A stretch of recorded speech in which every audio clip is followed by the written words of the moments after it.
여러분, 우리는 만복이 충만한 나라는 주제로 이제 3일 동안 이제 기도를 할 겁니다. 저는 여러분들에게 그 나에 대한 생각을 집어넣어 주고 싶어요. 자기에 대한 생각이요. 그러니 말하자면 우리가 인생을 살아갑니다. 모든 사람이 다 다른 인생이에요. 여기도 나이가 다 다르고 또 나이가 똑같더라도 부인이 다르고 자식이 다르고 배운 학벌이 다르고 부모가 다르고 인생을 산 경험들이 모두가 다 다릅니다. 우리 모두를 하나로 묶을 수 있는 것은 사실은 예수의 보혈 외에는 우리를 하나로 묶을 수 있는 것들은 없습니다. 우리 모두가 각각 다른 삶을 삽니다. 그런데 자기가 살아온 인생 그리고 지금 살고 있는 이 하루하루에 주어진 환경들은 여러분 굉장히 소중합니다. 내가 지금 어려운 지경에 살고 있다 하더라도 남편이 아프거나 자식이 지금 취직 때문에 고민을 하거나 아니면 친척이 굉장히 어려운 지경을 당해서 빚쟁이에 쪼달려서 막 도망다니고 있다거나 아니면 내 친척이 대통령인데 그 대통령이 지금 탄핵의 정국에 있어서 굉장히 힘들다거나 아니면 경찰에 쫓기는 입장에 있다거나 이런 여러 환경들이 있을 겁니다. 신앙 때문에 남편에게 핍박을 받는 경우도 있을 것인데요. 여러분, 우리가 이런 문제들은 축사를 통해서 귀신을 쫓아냄으로써 해결할 수 있는 문제들이 아닌 경우가 훨씬 많습니다. 모든 문제들을 귀신을 쫓아냄으로써 해결할 수 있는 것이 아니에요. 어떤 일들은 하나님께서 우리를 그렇게 어려운 환경 속으로 집어넣을 때도 있고요. 그래서 하나님은 시험케도 하신다는 말이 있는 것처럼 우리를 어떤 때는 어려운 지경으로 넣기도 하고 또 다른 때는 내가 나의 욕심이 나를 죄 가운데로 밀어넣고 사망의 그 앞단계까지 이를 때까지 내 스스로가 그 길로 몰려 들어가기도 합니다. 내 욕심 때문이죠. 나의 죄 때문이죠. 그래서 사망의 그 앞문까지 다가가서 있는 그런 경우도 있는 겁니다. 그래서 어려움을 당했을 때 우리는 무엇을 해야 되냐면 목사님을 찾아오거나 아니면은 기도원을 가거나 하면서 이 어려운 문제를 해결하여 달라는 그것이 여러분 우리가 맞는 태도예요. 그러나 더 곰곰이 기도를 해보고 더 자세히 한번 하나님의 뜻을 물어보는 시간이 굉장히 필요합니다. 왜냐하면 이 어려운 지경이 그냥 어려움을 해결한다고 그 다음부터는 내가 편하게 살 수 있는 편한 어떤 조건이 되어진 그것이 우리 신앙생활이 아닙니다. 하나님은요 우리를 만들어 가십니다. 우리 각각의 인생을 우리 모든 사람 한 명 한 명의 인생을 만들어 가시는 거예요. 그래서 너만의 신앙생활의 인생이 있고 저 사람만의 신앙생활의 독특한 색깔이 있고 이 사람만이 할 수 있는 그 하나님의 일들이 또 다른 겁니다. 엘리야가 사람들은 엘리야라고 말을 하면 다 엘리야는 갈멜산에서 바알 선지자들 몇백 명하고 싸워가지고 영적 전쟁을 이뤄가지고 그들을 순식간에 제거한 놀라운 갈멜산 전투의 승리자로 우리는 생각을 합니다. 그것이 또 맞고요. 근데 엘리야가 그렇게 갈멜산에서 승리하고 난 다음에 갑자기 우울과 좌절에 빠져가지고 시띠나무인가요? 쌀이나무죠. 한국말로 말하면 로뎀나무 아래서 쌀이나무인데 그 아래서 덤불숲에서 막 자살하려는 이제 내 생명을 빼앗아 가도 됩니다 라고 말할 정도로 굉장히 자기 자신을 내려놓는 그런 말을 합니다. 그때 주님이 말씀하시죠. 하나님께서 야, 너 진짜 제정신이냐? 이렇게 어리석느냐? 내가 너 말고도 7,000명의 바알에게 무릎 꿇지 않는 7,000명의 사람을 숨겨놓았다, 남겨놓았다는 말을 합니다. 그러니 하나님은 엘리야를 통해서 하는 일이 있고요. 엘리야가 갈멜산 전투에서 바알 선지자를 다 꺾어버리는 그 일은 엘리야가 해야 되겠지만 나머지 7,000명을 하나님께서 또 숨겨놨다가 엘리야 없이도 엘리야가 이 땅에 없다 할지라도 갈멜산 전투에서 졌다 할지라도 또 다른 7,000명을 남겨두시고 또 다른 일을 하나님께서 준비를 해 나가시는 겁니다. 그래서요, 우리 엘리야의 삶이 다르고 그 나머지 7,000명의 삶이 다르고 엘리야 이후에 어떤 선지자들이 등장합니까? 엘리사가 등장하죠. 엘리사 이후에 또 여러 그 영적인 그 군사들이 또 계속 등장을 합니다. 사마리아 성에서의 영적 전쟁이 있고 도단 성에서의 영적 전쟁이 있고 그 이후에 계속해서 나오는 거죠.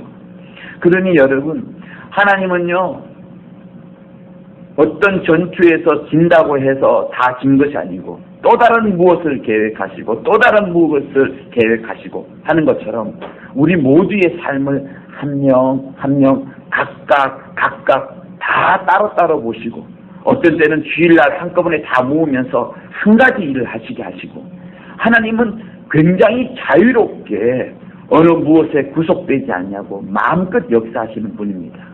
그런데 그런 하나님께서 여러분 한 명 한 명을 정말로 축복하기를 원하세요. 어떤 때에 내가 잘 나갈 때에 내가 평안할 때에 내가 기쁠 때에 아무런 문제가 없을 때 그때만 축복해 주는 것이 아니고요.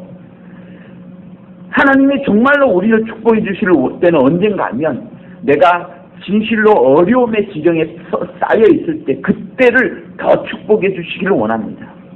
그래서 저는 여러분들이 지나온 여러분의 삶 속에 혹시나 어려웠던 삶이 있고 지금도 힘든 삶이 있다 그러면 그 삶을 축복해 보세요.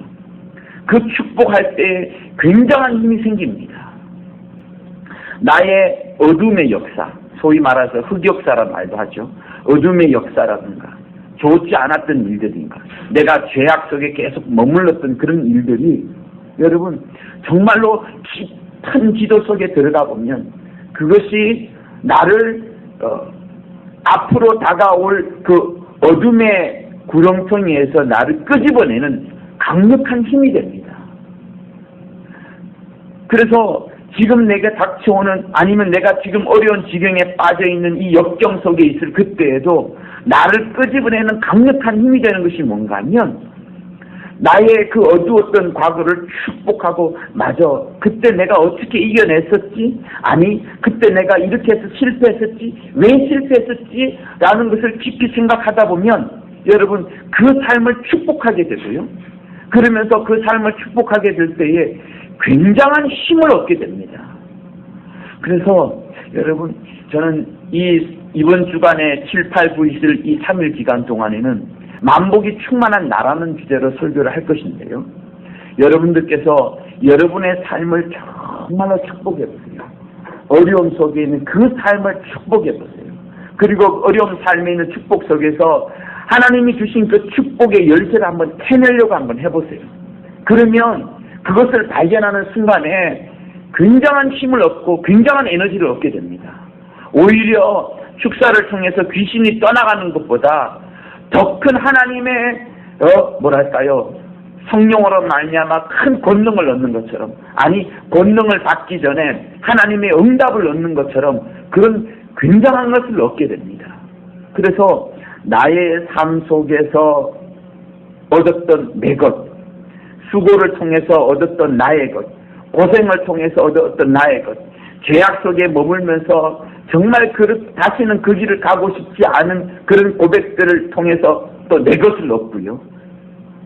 또 다른 사람과의 다툼이나 어떤 경쟁이나 싸움 속에 있었지만 그것을 곰곰이 생각을 해보고 그것을 깜깜이 축복을 해볼 때 거기서 놀라운 것을 얻게 됩니다. 그래서 여러분들에게 이 밤에 간절히 요청합니다. 내 삶 속에서 어려움이 있을지라도 그 어려움 속에서 귀한 것을 발견하려고 한번 해보세요. 그러면 정말로 값진 것을 얻을 수가 있습니다.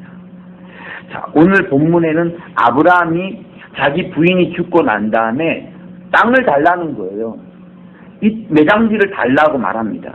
그런데 이 헷 족속 중에 한 족속인 에브론의 사람들이 그 땅을 소유하고 있었던 거예요. 그런데 사람들에게 다 알려줍니다.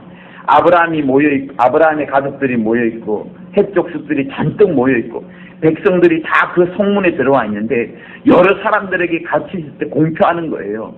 이 땅 주세요. 내가 땅값을 사겠습니다. 그러니까 이 에브론이 또 다시 말합니다. 성문에 모인 여러 사람들한테. 아닙니다. 이 땅 당신이 그냥 가져가셔도 됩니다. 제가 많은 사람들 앞에 이렇게 같이 공표를 하겠습니다. 그냥 가져가도 됩니다. 그러니까 아브라함이 또 말은 아닙니다. 이번에는 몸을 굽혀가지고 제발이지 이 땅값을 무엇인지 가르쳐 주세요. 제가 꼭 땅값을 내고 이 매장지를 가져갔습니다. 아닙니다. 공짜로 드릴 테니 그냥 가져가세요.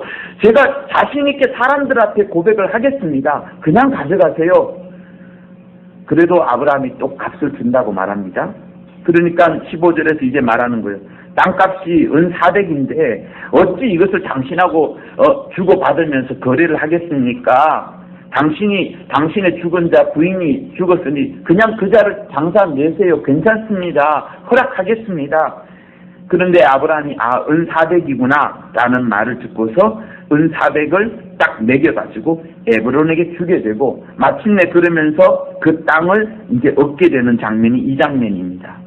그런데 그 땅 이름이 막벨라 밭 굴이고 그 앞이 마므레 땅인데 마므레를 해석하면 곧 헤브론이라 이렇게 말하게 되고 그 땅을 이제 아브라함이 소유하게 됩니다.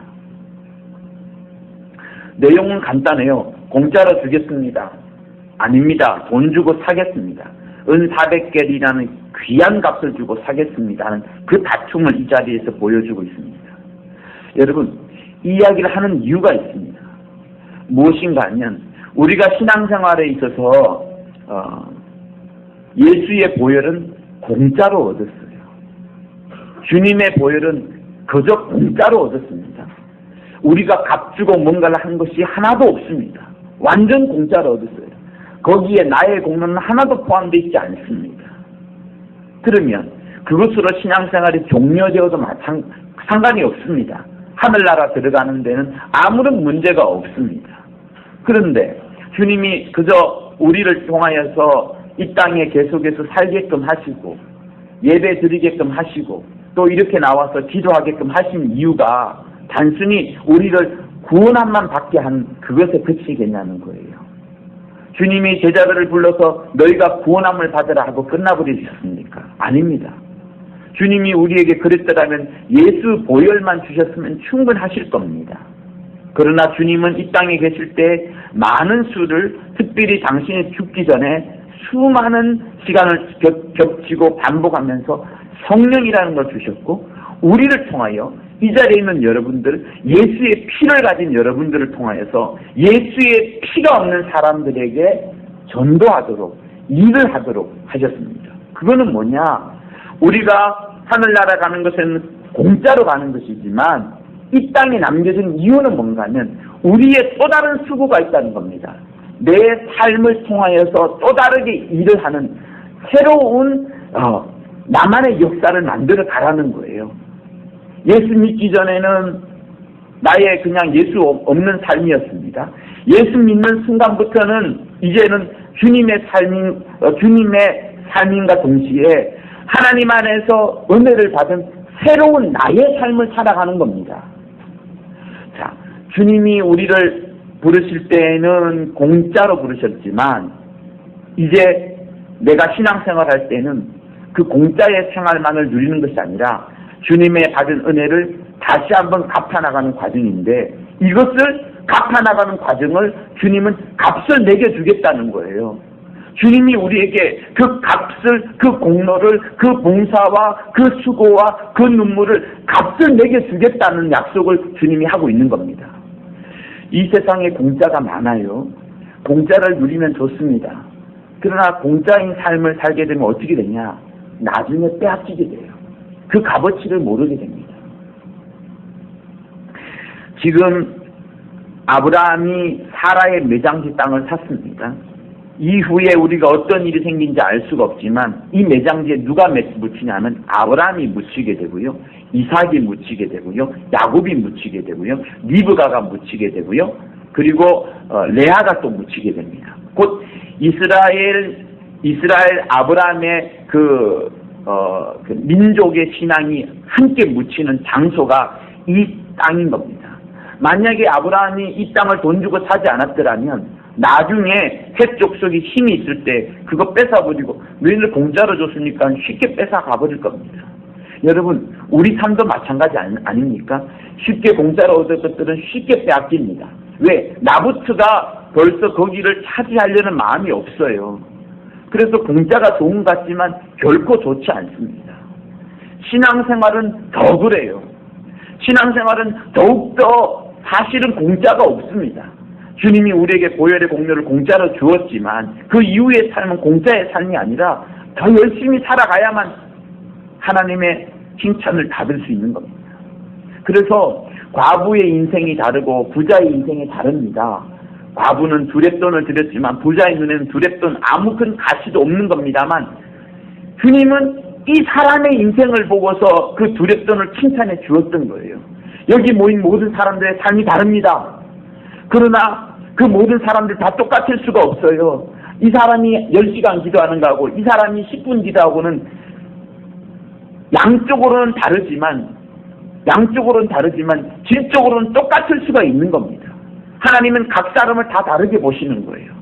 그래서 여러분, 지금 이 막벨라 땅을 이 아브라함이 돈 주고 산 것은 다시 말하면은 하나님께서 너희들도 신앙생활을 할 때에 귀한 값을 주고 사라는 것을 말씀을 하는 겁니다. 눈물 흘려서 기도한 사람과 집사님 내 기도 좀 해줘, 중보기도 한번 부탁하고 응답 얻은 사람하고 눈물 흘리면서 기도한 사람과의 그 가치는 다른 겁니다. 전화로 한번 신방하는 거하고 저 먼 거리를 2시간 걸쳐서 신방 가가지고 그 사람의 손을 붙잡고 눈물 흘리면서 기도한 것과 그 가치는 완전히 다른 겁니다. 쉽게 잊혀지는 반면 이거는 영원히 잊히지 않는 가치가 되는 거예요. 여러분, 우리의 인생 오늘 하루부터라도 값지게 살아야 되는 겁니다. 이 아브라함이 돈 주고 부인의 땅을 샀던 것처럼 장차 그 이후에 계속해서 이 땅은 여러분 거룩한 이스라엘 신앙의 하나의 구심점이 됩니다. 다윗이 성전을 지을 때도 그 근거지가 어디였냐면 이 헤브론 땅을 중심으로 성전을 지었어요. 이스라엘이 가나안 땅을 정탐하는 장소가 어디였느냐? 다시 또 이 헤브론 땅이 되는 겁니다. 모든 신앙이 헤브론 땅, 곧 아브라함이 사라의 매장지를 돈 주고 사버린 그것에서 신앙하는 거예요. 그래서 여러분, 이 밤에 여러분이 흘리는 눈물, 또 주일날 여러분이 하는 모든 봉사, 수고스럽지만 우리가 움직이는 모든 발걸음들은 하나님께서 거룩하게 보시는 겁니다. 그래서 이 밤에 기도할 때 내 삶을 축복하세요. 지나온 삶도 여러분 정말로 축복해보세요. 지금 내가 어려운 지경에 살고 있다고 생각하는 사람도 축복해보세요. 자기 삶 속을 축복해보면 그 속에 답이 있습니다. 그 속에 남들이 깨닫지 못했던 놀라운 답을 얻을 수가 있게 됩니다. 여러분이 값 주고 사세요. 흥금하라는 얘기가 아닙니다. 하나님 앞에 눈물과 수고와 땀을 흘린 사람은 굉장한 답을 얻게 되는 겁니다. 그래서 씨를 뿌리러 간 자가 눈물로 씨앗을 뿌린 사람은 어마어마한 것을 걷는다는 것이 시편에 나오고 또 주님이 인용하지 않았습니까? 이 밤에 여러분들이 기도할 때에 아브라함이 그 땅을 큰 값을 주고 샀던 것처럼 여러분의 삶을 축복하고 또 앞으로의 다가올 삶도 축복함으로써 만복의 충만한 복을 받는 여러분 스스로가 될 수 있기를 예수 이름으로 축원합니다.